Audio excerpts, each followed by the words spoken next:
ഏതാ സ്ത്രീ? വിത്തിട്ട മുളക്കുന്ന ഗർഭമായ ഭൂമിയാണ് സ്ത്രീ. ഭൂമിയാണ് സ്ത്രീ. നിങ്ങൾ കല്യാണം കഴിച്ചില്ലേ? നിങ്ങൾ വിത്തിട്ട മുളക്കുന്ന ഒരു ഗർഭത്തെ സ്വീകരിച്ചു. അതാണ് ഭൂമിയുടെ പ്രതീകമാണ് സ്ത്രീ, നാരി. എന്നിട്ട് അതിലേക്ക് നിങ്ങളെ വിത്തിട്ട് ബീജം നിക്ഷേപിച്ചു. നിങ്ങളും ഭാര്യയും അതിലൂടെ പുനർജനിക്കുകയാണ്. നിങ്ങൾ ഭൂമിയിൽ എന്തിൻ്റെ വിത്തിട്ടാലും ആ വിത്തിൽ ഉൾക്കൊണ്ടിരിക്കുന്ന ഗുണങ്ങൾ അത് കിളിർത്ത് മുളച്ച് വളർന്ന് വരും, അല്ലേ? എന്നപോലെ നിങ്ങളെ വിത്തിട്ടാൽ നിങ്ങളും മുളക്കും. നിങ്ങളെ വിത്തിട്ടാൽ നിങ്ങളും മുളക്കും. നിങ്ങൾ നെല്ലോ ഗോതമ്പോ ചക്കയോ മാങ്ങ ഏത് വിത്തിട്ടാലും ഏത് ഇനം ഇട്ടാലും നീ വേണ്ട, ചക്കയിൽ തന്നെ 10 50 ക്വാളിറ്റീൻ്റെ ചക്ക, അല്ലേ? അതുപോലെ മാങ്ങ എന്തെല്ലാം സൈസുണ്ട്. ഏത് വിത്തിട്ടാണെന്ന് വെച്ചാൽ അത് മുളച്ച് വന്നാൽ അതേ ഇനം തന്നെ ഉണ്ടാവുള്ളൂ, വേറെ ഇനം ഉണ്ടാവോ? പിന്നെ നിങ്ങൾക്ക് മാത്രം എന്താ വ്യത്യാസം? നിങ്ങളും ഭാര്യയും പുനർജനിച്ചാൽ അത് മക്കളാണ്, മോനാണ് എന്നൊക്കെ പറഞ്ഞെടുക്കും. പക്ഷെ അത് നിങ്ങളാന്ന് നിങ്ങൾ പറയില്ലല്ലോ.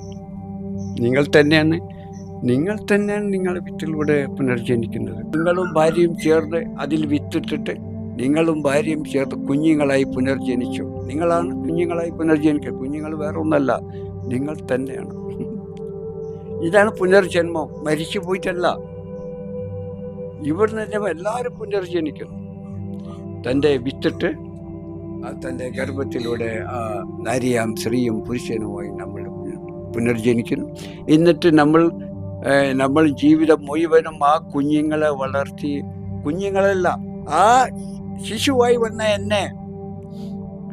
വന്ന നമ്മളെ പുനർജനിപ്പിച്ച് ഗുണവാനാക്കി എടുക്കാനുള്ള ശ്രമത്തിലാണ് നമ്മൾ കഷ്ടപ്പെട്ട് ജോലി ചെയ്ത് രാപ്പകലില്ലാതെ അവർക്ക് വിഷമങ്ങളോ രോഗങ്ങളോ പ്രശ്നങ്ങളോ വന്നാൽ ഉറക്കൊഴിച്ച് അതിനു വേണ്ടി അവരെ രക്ഷപ്പെടുത്തി ഉയർത്തി കൊണ്ടുവരാൻ വേണ്ടി പെടാപ്പാടുപെട്ട് നമ്മൾ ജീവിതം മുഴുവൻ തളർന്ന് അവർക്ക് വീടുണ്ടാക്കി കൊടുക്കാനും മരുന്ന് വാങ്ങാനും ഭക്ഷണത്തിനും അവർക്ക് വിദ്യാഭ്യാസത്തിനും വേണ്ടി നമ്മൾ പാടുപെടുകയാണ് രാപ്പകലില്ലാതെ, അല്ലേ? എന്നിട്ട് അവരെ ഉയർത്തിക്കൊണ്ട് നമ്മൾ അധ്വാനിച്ച് ജോലി ചെയ്ത് തളർന്ന് നമ്മൾ അവശനായി ലാസ്റ്റ് നശിച്ചു പോവാണ്. ആർക്ക് വേണ്ടിയാ നിങ്ങൾ ഇല്ലാതായത്? ആർക്ക് വേണ്ടിയിട്ടാണ് രക്ഷിതാക്കൾ ഇല്ലാതായത്? ഈ കുഞ്ഞുങ്ങളെ വളർത്തി ഉയർത്തിക്കൊണ്ടുവരാൻ, അല്ലേ? ആണോ? അപ്പൊ നിങ്ങൾ തന്നെയാണ് വിത്തിട്ട് മുളച്ച് ഈ പുനർജനിച്ച് വരുന്നതെന്ന് നിങ്ങൾ അറിയുന്നില്ല. എന്നിട്ട് നിങ്ങൾ ഇതിനെ പൂർണ്ണതയിൽ കൊണ്ടുവരാൻ വേണ്ടി ജീവിതം മുഴുവൻ പെടുന്നു. അപ്പൊ നിങ്ങൾ പുനർജനിച്ച് അല്ലെങ്കിൽ നിങ്ങൾ എന്തിനെ പിന്നെ ഈ കുഞ്ഞുങ്ങൾക്ക് വേണ്ടി ജീവിതം കളയണം?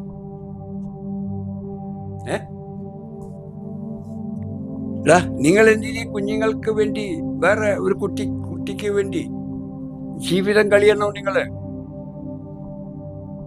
നിങ്ങൾ കാക്ഷിക്കുന്ന മാതിരി അങ്ങോട്ട് ഇതാക്കി വിട്ട് നിങ്ങളെ പണി നോക്കിയാൽ പോയ പോരാ. പിന്നെ അത് അവിടെ ജീവിക്കൂല, ജനിക്കൂല. പിന്നെ അതിനെ ഇതാക്കി എടുക്കാൻ വേണ്ടി നിങ്ങൾ അറിയുന്നില്ല നിങ്ങളാന്ന്. എന്നിട്ടും നിങ്ങളിൽ ഊട്ടി ഉറപ്പിച്ചിരിക്കുന്ന ആ വാസന അവറ്റകളെ ഊറ്റി വളർത്തി കൊണ്ടുവരണം.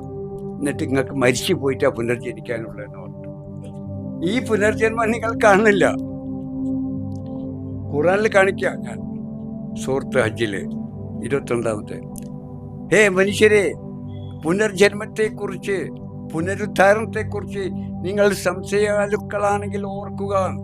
നിങ്ങൾക്കറിയില്ല, അതുകൊണ്ട് ഖുറാൻ പറഞ്ഞു തരുന്നുണ്ട്. ആദ്യം മണ്ണിൽ നിന്നും പിന്നെ ചവച്ചരിച്ച മാംസപിണ്ഡത്തിൽ നിന്നും ഞാൻ നിങ്ങളെ ശിശുക്കളാക്കി പുനർജനിപ്പിച്ചു. അപ്പം നിങ്ങളെ ശുക്ല ബീജത്തിൽ നിന്നും ചവച്ചരിച്ച പോലുള്ള മാംസപിണ്ഡത്തിൽ നിന്നും നിങ്ങൾ ശിശുവായി ജനിച്ചു എന്നാണ് പറഞ്ഞത്.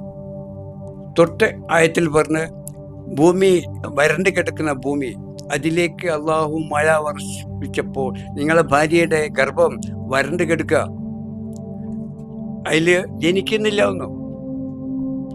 അതിലേക്ക് നിങ്ങൾ മഴ വർഷിച്ചു. ഇതിലേക്ക് ആ വരണ്ട് കിടക്കുന്ന ഭൂമിയിലേക്ക്, ഭാര്യയുടെ ഗർഭത്തിലേക്ക്. എന്നിട്ടത് പുഷ്പിനിയായി മുളച്ചു വളർന്നു പോന്നു, തുടികൊള്ളുന്നു. ഖുർആനാണ് പറയുന്നത്, നിങ്ങളെ ഖുർആൻ. ആ ഖുർആനാണ് നിങ്ങൾ വിശ്വസിച്ച് തലയിലേറ്റ് നെഞ്ചിലേറ്റ് നടക്കുന്നത്. പക്ഷെ എന്നിട്ട് അതിലെ സത്ത നിങ്ങൾക്ക് കിട്ടുന്നില്ല, തോടെ കിട്ടുന്നുള്ളൂ. ഖുർആൻ്റെ യാഥാർത്ഥ്യത്തെ കിട്ടുന്നില്ല.